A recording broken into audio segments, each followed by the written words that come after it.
Taela sat at a desk, before a mirror, applying makeup for the day.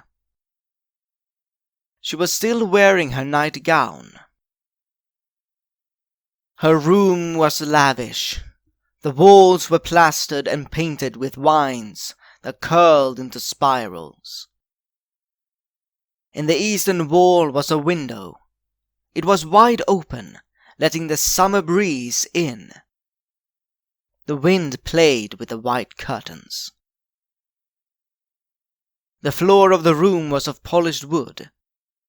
An intricate, expensive carpet laid on it. In the mirror she could see her bed. It was yet unmade. A servant would take care of it later. Splayed on the bed was a striped yellow cat. The day was lazy, just as summer days could be. She was slightly hungover. Not enough to feel proper discomfort, but she was tired. There had been a few drinks at the tavern, and then a few more at home. Even Thalen, who was moderate with alcohol, had drunk more than his usual share. And Pashara was likely going to sleep well past midday. There were a series of knocks at the door. Yes? Lady Orinda, a message has arrived. She rose from her seat, went over to the door and opened. The servant, an elderly man, held a rolled-up piece of parchment. He handed it over and gave her a slight bow. Thank you. The servant left, and she closed the door. The parchment had been sealed with a wax seal. It was the guild's symbol. Her eyebrow was raised. She broke the seal and began to read. The message was short. To Mage Taela Orinda, your presence is requested in the Archmage's office at 2 o'clock. Be punctual, please. It was signed Archmage Emren Evaer. Now her eyebrow was really raised. What could the Archmage want? She looked at the clock. The dwarven gadget showed 1:20. What do you think, Sial? What could the Archmage want? She asked. The cat didn't respond. She laid the message to the side and finished her makeup. Then she got dressed, and seeing how she was going to the guild hall, she dressed in guild attire. The blue robes were still largely clean, save for a small, barely noticeable stain on the back of the sleeve. She hoped the Archmage wouldn't notice.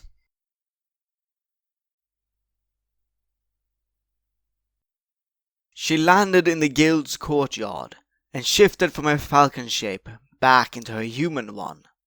Few knew how to shapeshift. It was a form of magic that was difficult. She had never had to learn it, though. She had been born with it.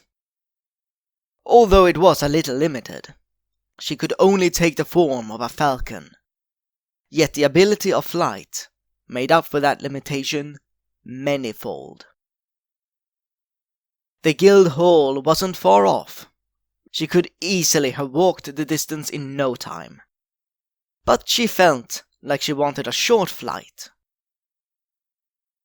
The doors to the hall stood open, and she entered them promptly. She turned left and followed the corridor, then ascended up the stairs, passed through the hallway, where, the previous day, Pashara had gotten detention, turned right, and followed the corridor till she came to the Archmage's quarters, halfway down it. She knocked. An elderly woman opened. "Ah, Mage Taela," she said. "Mage Thalen is already here." "Thalen's here?" "The Archmage will speak with you shortly," the woman said. She then promptly left the entrance hall of the quarter, going into the private library to the right. Taela entered the quarter. It had been built for Archmage Evaer, though Archmage Emren had largely moved into it. The entrance hall was 6 by 10 meters. To Taela's left stood a large dining table. To her right was a series of armchairs and a couch around a short table.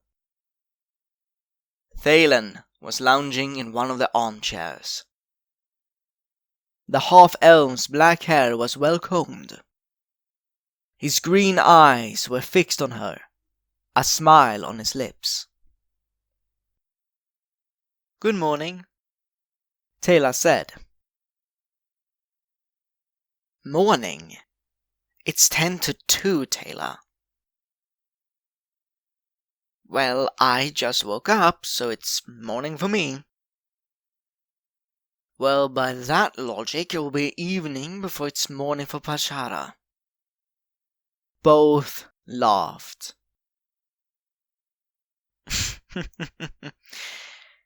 "Do you know why we're here?"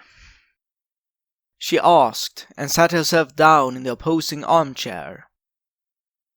He shook his head. "Not a clue. I got a message, nothing else." "I missed you last night, Thalen. Why couldn't you have snuck out?" "Snuck out? Right under the watchful gaze of Emren?" "Oh no.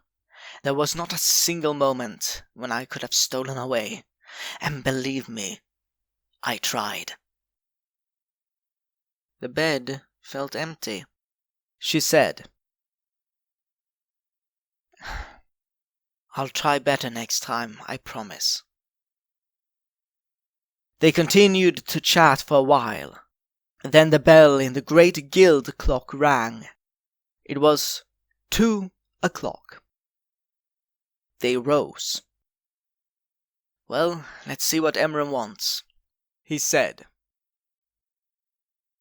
They entered the office. Right in front of them, close to the eastern wall, stood a desk, which Emren sat behind. Before it stood 2 chairs. Behind Emren was an arched window. In the left wall was a fireplace. A small table had been set before it, as well as 2 armchairs. On the opposite wall hung a painting of Archmage Evaer. She was holding a staff with a tear-shaped jewel set atop it. On that wall also hung a staff. The very same staff. The jewel, however, was gone. "Archmage," Taela said. "There is no need for such formalities, Taela." Emren indicated the chairs. "Please, take a seat."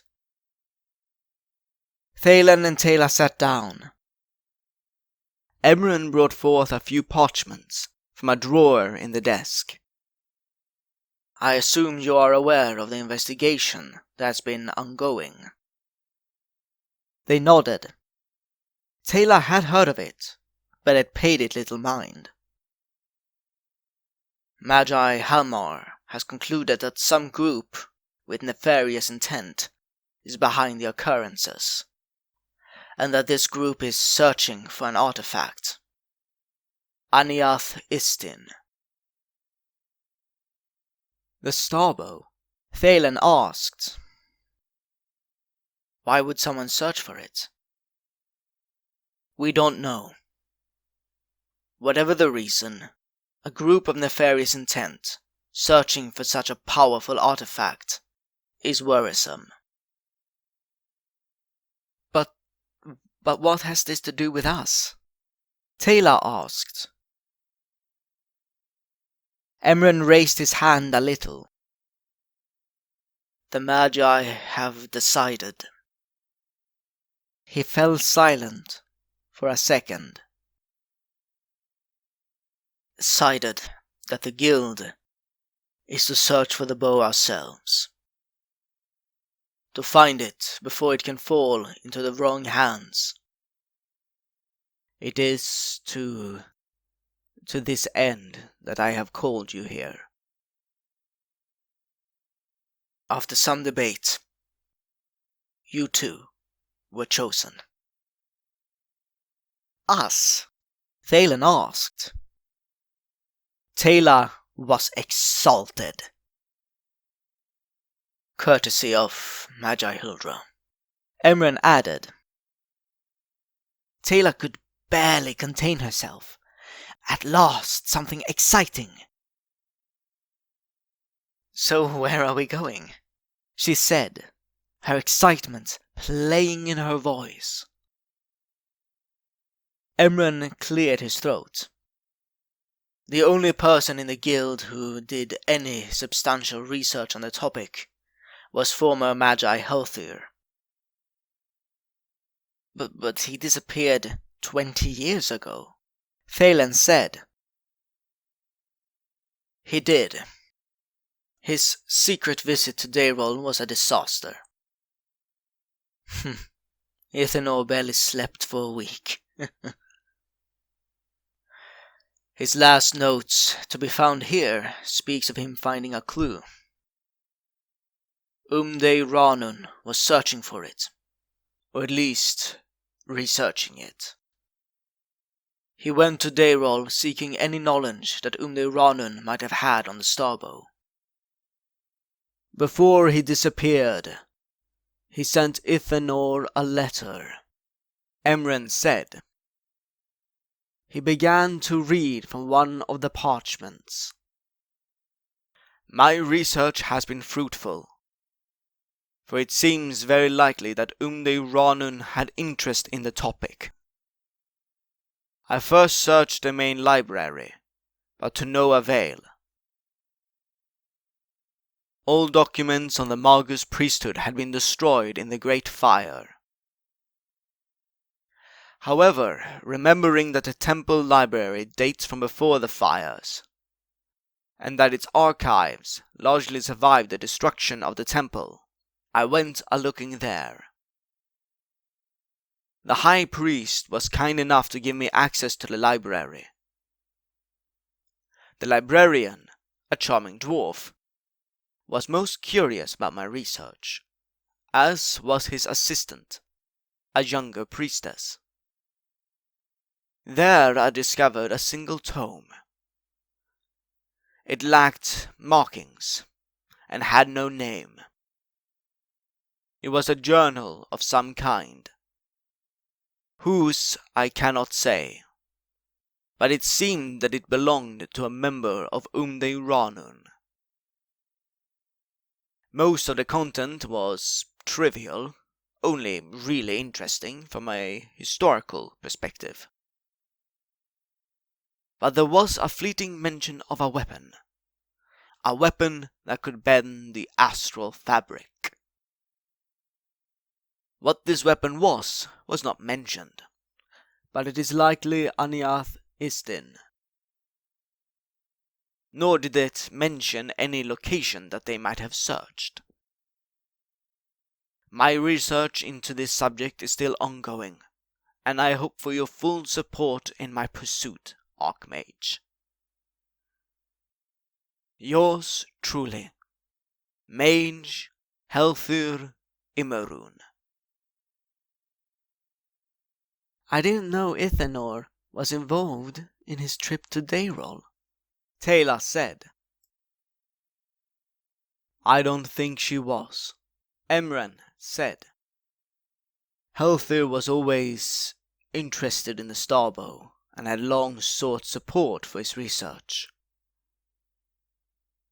But the Magi and the Archmage shot the idea down.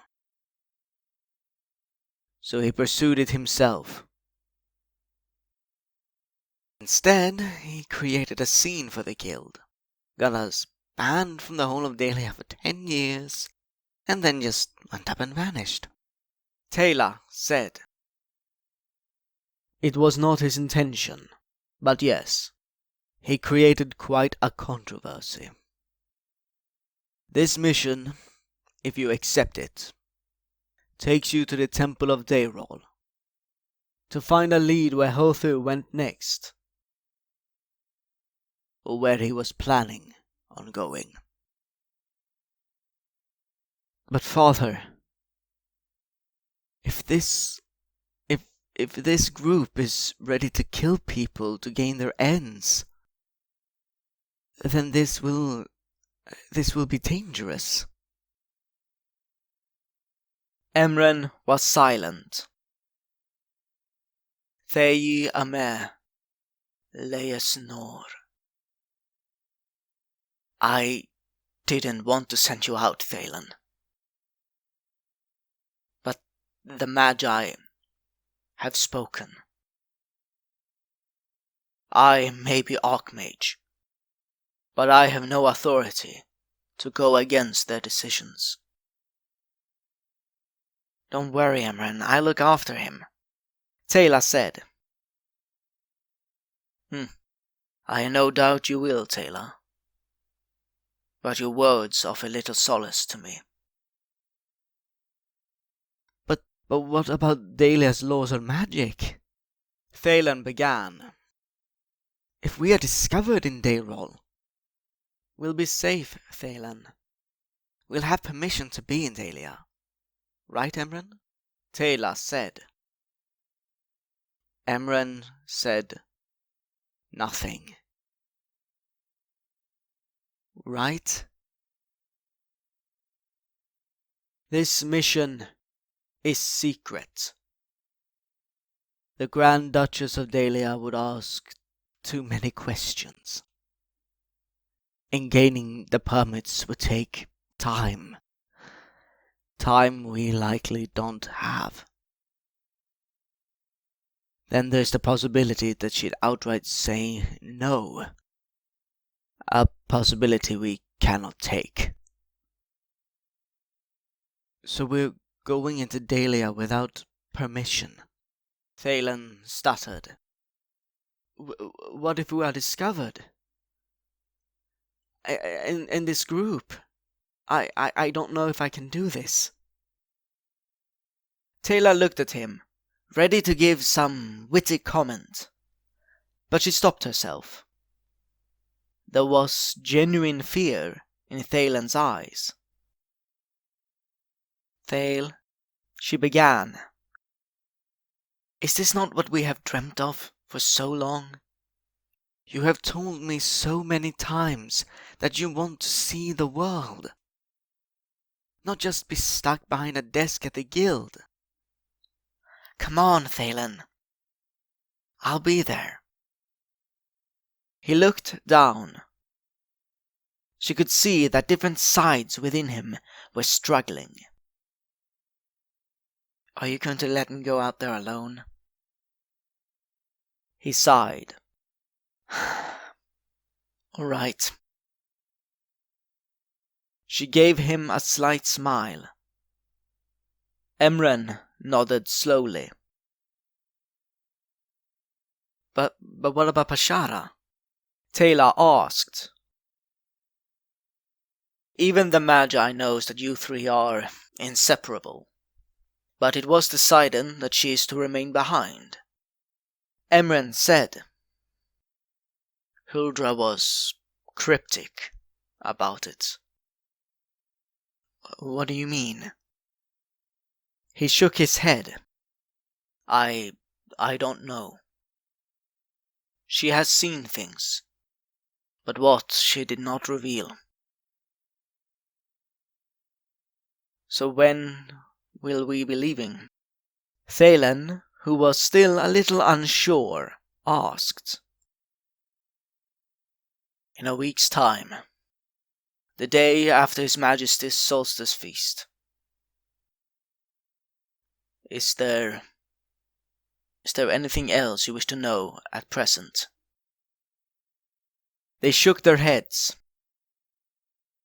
All right. We'll discuss things in further detail on Monday. You're dismissed. They both rose from their seats and left the office. Thalen glanced back into the room before he closed the door. "Are you not excited?" she asked him.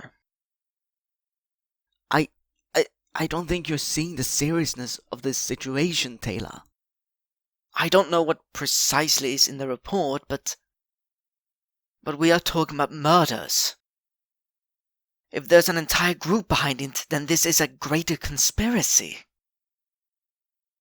We'll be fine. We can defend ourselves. We have magic. And who is to say that they don't? She leaned in and kissed him. You worry too much. You worry too little. Well, let's not worry about that for now. Come, let's see if we can wake Pashala. He smiled and nodded. All right, but I think it will be tough to wake her up.